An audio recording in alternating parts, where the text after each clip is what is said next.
All right, more Canadian cities are now requiring the use of these masks inside. It is a move that is raising the importance of wearing a mask properly, but it's also giving rise to an anti-mask movement. Joining us with more this morning is infectious diseases specialist Dr. Abdu Sharkawi. Good to have you back on the program. Good morning, Anne-Marie. You're going to show us how to put on a mask properly. So let's get right to it. Show me your mask, first of all, and the proper steps when we're going to put it on. Okay, so the first thing you have to remember to do is obviously to wash your hands. So I've got my hand sanitizer here next to me, but if you can wash your hands with soap and water for 20 seconds, that's a good idea. The next important thing that you have to be aware of is your mask should be stored properly. You can see that mine is actually in this nice sealed bag here. It's like a Ziploc bag. You shouldn't be having it hanging from your rear view mirror in your car. It shouldn't be on your desk or anywhere else. And you can see that I'm going to pull it out by the straps.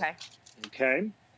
And you can see this is a beautiful handmade mask. I'm going to thank Fred and Carol Clapstein of Nanaimo, BC for this beautiful mask that celebrates our shared Canadian and Indigenous heritage.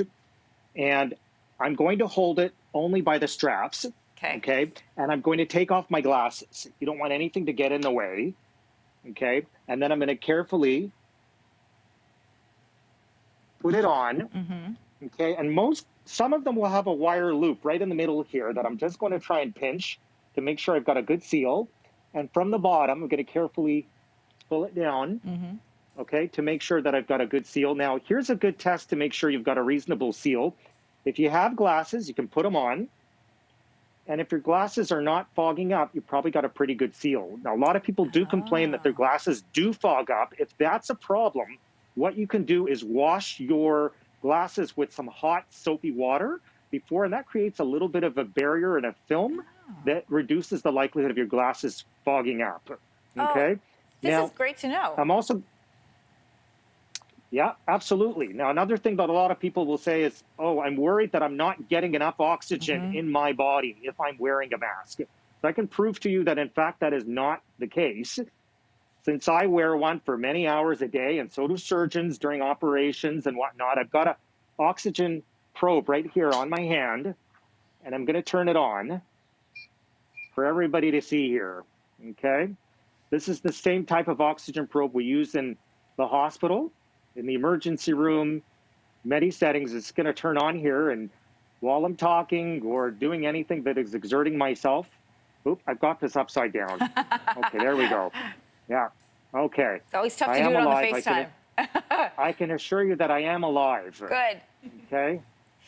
Dr. Sharkawi, while we wait for that to turn on and you can give us an update, I want to get to our next question. There's new research that suggests the virus can travel through these airborne micro droplets. We heard about those in the news. Those tiny droplets that travel beyond a 2-meter limit. Do masks protect people against those? So masks do not necessarily protect people against what are called aerosols. So these micro aerosols can, in rare instances, be a part of how this virus can travel. We do believe that this is not a common variant of the virus, and we have pretty good evidence from real-world experience that the droplet form of this virus is the main way in which it is transmitted from one person to the next. If the aerosol was the main way in which this was transmitted from one person to the next, we would need N95 masks and very significant precautions around the world. And that hasn't been necessary in places like South Korea or China or New Zealand, which hasn't had a non-travel related case now in almost a month. So it's important to wear a mask, but you don't need an N95 mask. And largely outside of high-risk medical settings, you don't really need to worry about the aerosol. Dr. Sharkawi, I only have like 15 seconds to get an answer from you, but this is a really important question. There's been some concerns that using masks can actually compromise your immune system, make people more sick. Is there any truth to that? None at all. None at all. Like I said, myself, surgeons, all kinds of people who wear masks for several hours a day, thankfully have very healthy immune systems.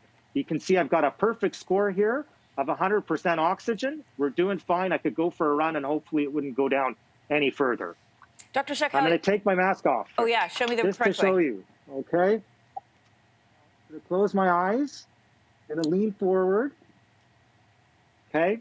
And now I'm going to just try and avoid touching the inside of the mask. I'm going to bend it very carefully. And I'm going to place it back in my resealable bag here. And I'm going to close it up. There we go. And away you go. So you're not storing it on your chin, it's not on your rearview mirror, and you're definitely not throwing it in a bag. Dr. Sharkawi, thank you so much. So important as we head into this weekend and into the rest of the summer. Thanks so much. Thank you, Anne-Marie.